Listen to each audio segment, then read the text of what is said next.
إن الذين قالوا ربنا الله ثم استقاموا تتنزل عليهم الملائكة ألا تخافوا تتنزل عليهم الملائكة. السلام عليكم ورحمة الله وبركاته. إن الحمد لله نحمده ونستعينه ونستغفره ونعوذ بالله من شرور أنفسنا ومن سيئات أعمالنا. من يهده الله فلا مضل له ومن يضلل فلا هادي له. أشهد أن لا إله إلا الله أشهد أن محمدا عبده ورسوله أما بعد. يا أيها الناس اتقوا ربكم الذي خلقكم من نفس واحدة وخلق منها زوجها وبث منهما رجالا كثيرا ونساء واتقوا الله الذي تساءلون به والأرحام إن الله كان عليهم رقيبا. يا أيها الذين آمنوا اتقوا الله حق تقاته ولا تموتن إلا أنتم مسلمون.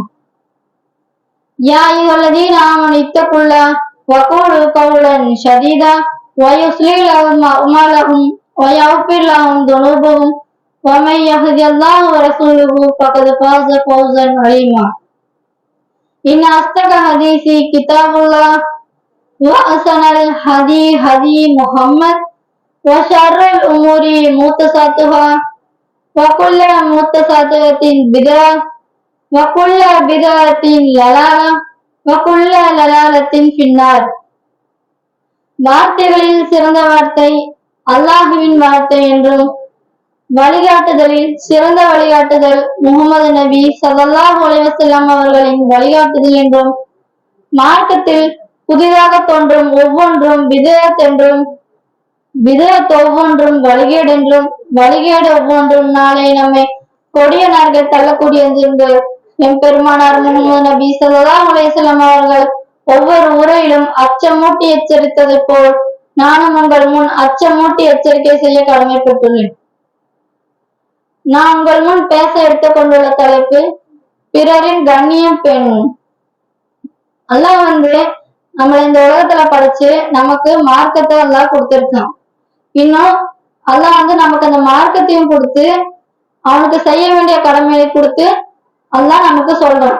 இன்னும் அந்த கடமையை விட அதிகமா என்ன சொல்றான்னா ஒரு மனிதர் இன்னொரு மனிதனுக்கு எப்படி நடந்து கொள்ளணும் அப்படின்னு சொல்லி அல்லாஹ் சொல்லக்கூடியவனா இருக்கான். இன்னும் ஒரு மனிதன் இன்னொரு மனிதனோட விஷயத்துல எல்லையை மீறிட்டான் அப்படின்னா அந்த மனிதன் மன்னிக்காத வர அல்லாஹ் மன்னிக்கவே மாட்டான் அப்படின்னு நபி ஸல்லல்லாஹு அலைஹி வஸல்லம் அவங்க சொல்லியிருக்காங்க. இன்னும் நபி ஸல்லல்லாஹு அலைஹி வஸல்லம் அவங்களுடைய இறுதி பேருரையில அதிகமா வலியுறுத்தியது ஒரு மனிதன் இன்னொரு மனிதன் இடத்துல எப்படி நடந்து கொள்ளணும் எப்படி நடந்து கொள்றான் அப்படின்னு பத்தி ஏராளமான செய்திகளை சொல்லக்கூடியவங்களா இருந்திருக்காங்க. இப்னு அப்பாஸ் ரலி அவங்க அறிவிக்கிறாங்க, நபி ஸல்லல்லாஹு அலைஹி வஸல்லம் அவங்க துல்ஹஜ் 10ஆம் நாள் அன்னைக்கு உரை நிகழ்த்தினாங்க. அப்போ உரை நிகழ்த்தும் போது மக்கள் இடத்துல கேக்குறாங்க, இன்றைய நாள் என்ன அப்படின்னு கேக்குறாங்க. அதுக்கு மக்கள் சொல்றாங்க, இது புனிதமான நாள் அப்படின்னு சொல்றாங்க. மறுபடியும் நபி ஸல்லல்லாஹு அலைஹி வஸல்லம் கேக்குறாங்க, இது என்ன நகரம் அப்படின்னு கேக்குறாங்க. இது புனிதமான நகரம் அப்படின்னு சொல்றாங்க. மறுபடியும் நபி ஸல்லல்லாஹு அலைஹி வஸல்லம் சொல்றாங்க, இது என்ன மாதம் அப்படின்னு கேட்கும்போது இது புனிதமான மாதம் அப்படின்னு சொல்றாங்க. ரசூலுல்லாஹ் சொல்றாங்க, இந்த மாதத்துல எப்படி இந்த நாள் புனிதமா இருக்குதோ அப்படிதான் ஒருவருடைய கண்ணியம் மானம் உரிமை எல்லாம் என்னதான் புனிதமானது. அதை யாரையும் என்ன பண்ணாதீங்க, மீறாதீங்க. என்னோட நபி ஸல்லல்லாஹு அலைஹி வஸல்லம் தலையை உயர்த்தி சொல்றாங்க, இறைவா உனது மார்க்கத்தை நான் சேர்ப்பித்து விட்டேனா, இறைவா உனது மார்க்கத்தை நான் சேர்ப்பித்து விட்டேனா அப்படின்னு பார்த்து சொல்லக்கூடியவங்களா இருக்காங்க. இன்னும் மக்கள் இடத்துல சொல்றாங்க, இங்க வந்திருக்கிறாங்க வராதவங்களுக்கு இதை அறிவிச்சிருங்க. என்னோட மரணத்துக்கு அப்புறம் ஒரு மனிதர் இன்னொரு மனிதன் இடத்துல சண்டையிட்டு நிராகரிப்பாளராக விடாதீங்க அப்படின்னு நபி ஸல்லல்லாஹு அலைஹி வஸல்லம் சொல்றாங்க. இது புகாரில வரக்கூடிய செய்தியா இருக்குது. அதாவது நபி ஸல்லல்லாஹு அலைஹி வஸல்லம் அவங்க ஒரு மனிதனுடைய மானத்தை இன்னொரு மனிதன் காக்கணும்னு சொல்லி எந்த அளவுக்கு எச்சரிச்சிருக்காங்கன்னு இதுலயே நமக்கு தெரியும். அதாவது ஒரு மனிதனுடைய மானம், ரத்தம், உயிர், கண்ணியம் இது அனைத்துமே என்னதான் அவனுக்கு உரிமையானது, அது யாரும் பறிக்காதீங்க அப்படின்னு நபிசுல்லாஹ் சொல்லக்கூடியவங்களா இருக்காங்க.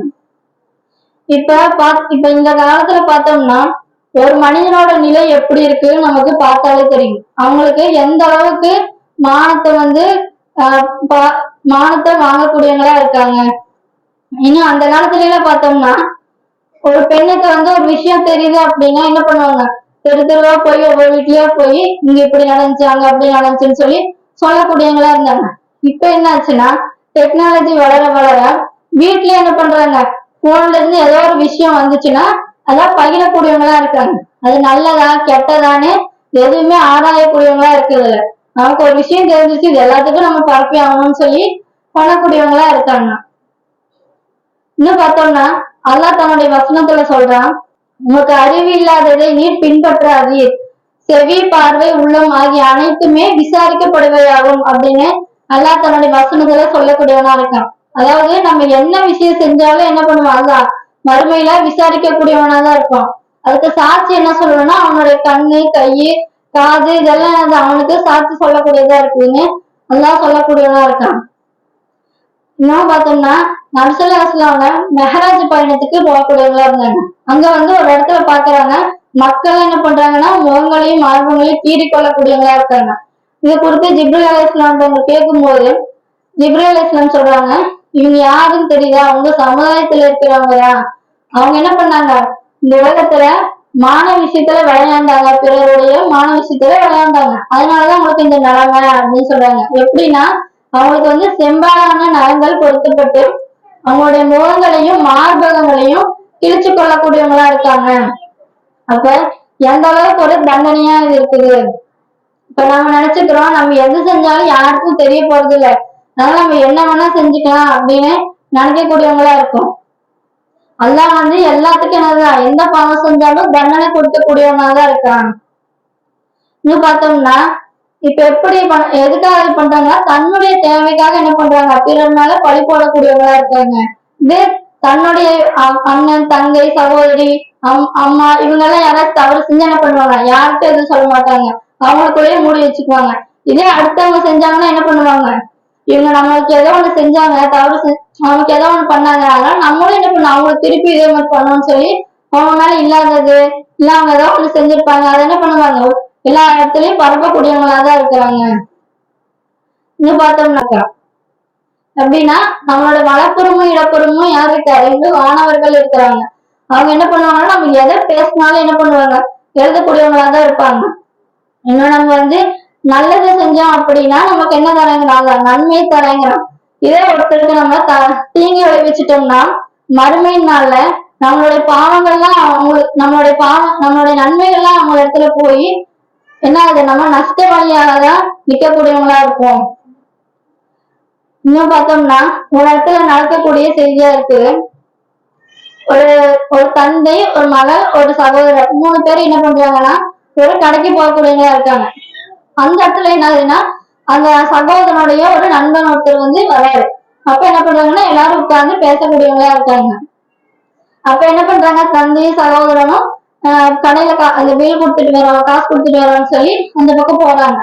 போற நேரத்துல என்னதுன்னா அந்த ஊர்ல இருக்கிற ஒருத்தர் பார்த்து அந்த பொண்ணை தப்பா நினைக்கக்கூடியவங்களா இருக்காங்க. என்னன்னா இந்த வீட்டோருக்குள்ள இங்க உட்கார்ந்துருக்கு ஒரு ஆண் பையன் கூட அப்படின்னு சொல்லி ஊருக்குள்ள தவறா பேசக்கூடியவங்களா இருக்காங்க. அப்ப என்ன ஆகுது, அந்த செய்தி அந்த சகோதரனுக்கு தெரியப்படுது. இப்ப என்ன எதுல விசாரிக்கும் போது உங்க சகோதரர் சொல்றாரு, அந்த டைம்ல நானும் என்னோட சகோதரியும் கூடதான் இருந்தேன், என்னோட தந்தையும் கூடதான் இருந்தாங்க, நாங்க ஒரு காசு கட்டுறதுக்காக அந்த பக்கம் போயிடலாம், அதுக்குள்ள என்னோட சகோதரியை இப்படி சொல்லிட்டாங்களேன்னு சொல்லி ரொம்ப சங்கடப்படக்கூடியவங்களா இருக்காங்க. அப்ப எந்த அளவுக்கு இந்த விஷயம் ஒரு மானத்தை இழிவுபடுத்தக்கூடியதா இருக்குது. அப்ப அந்த இடத்துல அந்த மனிதரை அந்த பெண் இடத்துல கேட்டுக்கலாம், இங்க என்ன பண்ற அப்படின்னு கேட்டுக்கலாம். ஆனா அவர் என்ன பண்ணிருக்காரு, கண்ணுல பாக்குறத வச்சு என்ன பண்ணிருக்காரு, தவறா பேசக்கூடியவரா இருந்திருக்காரு. அப்ப என்ன பண்ண, கண்ணால பாக்குறது மட்டும் உண்மை நம்ம நினைச்ச கூடாது, தீர விசாரிக்கக்கூடியவங்களா இருக்கணும். இப்ப இன்ஷா அல்லாஹ் நம்ம இப்ப அல்லாஹ் சொல்றான், நீங்க உங்களோட சகோதரனோட குறைய மறைச்சிட்டீங்க அப்படின்னா உங்களோட குறைய நான் மறுமை நாள்ல மறைப்பேன் அப்படின்னு நல்லா சொல்லக்கூடியதா இருக்கா. இது எவ்வளவு பெரிய ஒரு பாகியமா இருக்குது. அதாவது நமக்கு தெரிஞ்ச ஒருத்தவங்க ஏதாவது தவறு செஞ்சுட்டாங்க, அதை நம்ம யார்கிட்டயும் சொல்லாம மறைச்சோம் அப்படின்னா நம்ம ஏதாச்சும் ஒரு தவறு செய்யக்கூடியவங்களா தான் இருக்கும். அப்ப அந்த தவறு என்ன பண்றதுங்கிறதா நான் அதாவது மறைக்கிறேன் அப்படின்னு சொல்றான். இப்ப இந்த பாக்கியத்தை இன்ஷால்லா நம்ம அனைவரும் பெறக்கூடியவங்களா இருக்கணும். வாஹிதாவான அல்ஹம்துலில்லாஹி ரப்பில் ஆலமீன்.